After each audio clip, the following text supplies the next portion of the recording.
when the days are gray and the nights are black, different shades of day, and the one-eyed furry toy lies upon the bed has often heard her cry, heard her whisper out a name like forgiven but not forgotten.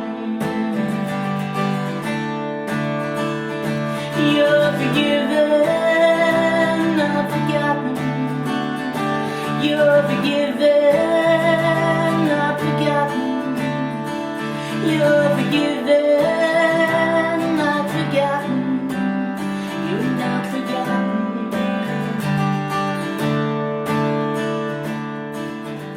Forgiven, Not Forgotten by the band The Corrs. They have released it as the second single from their debut album with the same name. This was back in 95-96, and I have based this lesson entirely on, I guess, two performances that I've seen them do. One was in 95 and the other one was in 2015, the Late Show. Why? Because, of course, the girls are playing, the ladies are playing the violin, the drum thing, and a whistle, yes, but Jim, he's playing the guitar and only guitar. There's no band behind them, so I took it from there. There are little differences with the original recording, which does have like a full band, or even the MTV Unplugged show has one, but I wanted to see what he would do on the guitar.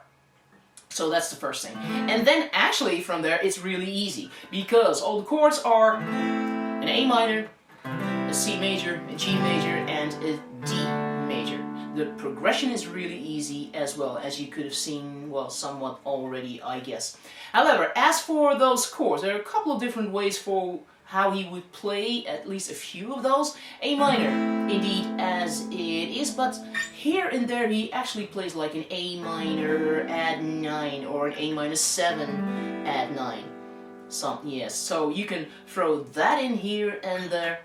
As for C, that's indeed just as it is. For G, like so, or you could include the fifth in there on the second string. Sometimes he would even play like maybe a G6, not even fretting the top string there. However, as for D, in general he would play a sus2, so leaving the top string open like that. Sometimes he would put back on his middle finger and then play around with a sus4, so you have your little finger here on the 3rd fret on the top string there. Or indeed he would take a C shape, C chord, which is, well, take up the whole shape to the 3rd, 4th and 5th frets. That's a whole step up. Then of course you have D. The open strings give you, well, he added 9th and 11th, so he would sometimes, well, quite often play that one as well. So it's not really about the chords. They should be relatively doable for anyone trying to play this. The strumming, I have used this lesson indeed in particular to go into real depth to break it down. In some ways it could be very easy, for some it comes really natural, they just strum through it, you know. However, it's double time, which means for every beat, there are 4 in a measure, your hand comes down twice.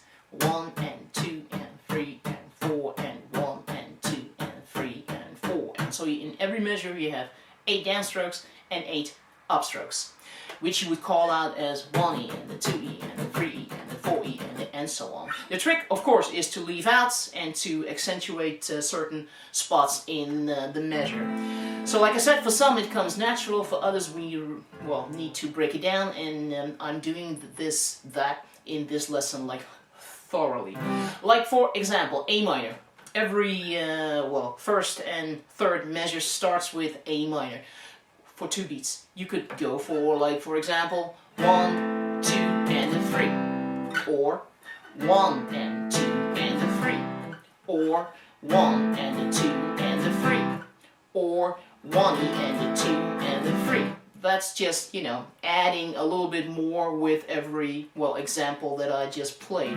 So I kind of And the same goes for the next 2 beats. So A minor is 2 beats, and then C is also 2 beats. That's not entirely true, because you need to jump on D at the end of beat 4. So you get this 1, 2, 3, and 4 ends there, and then a whole measure of these. So there's also a syncopated chord change happening there.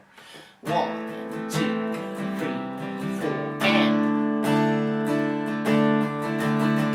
So the examples that I've used are kind of like based on what I've heard him do. A couple of things he might do, like maybe consistently, I guess, but on the other end, you just want to get the hang of double time strumming and to throw in variations like all over the place. I actually would want you not to think about it too much, downs, ups, and so on. Then again, yes, I am breaking it down anyway. Beat per beat even. So, if you want to indeed get the hang of double time strumming, and have like a few examples presented, then I definitely encourage you to check out this lesson. Of course you want to play the song there, but you can, you know, carry it over into lots of others there as well. So, yeah.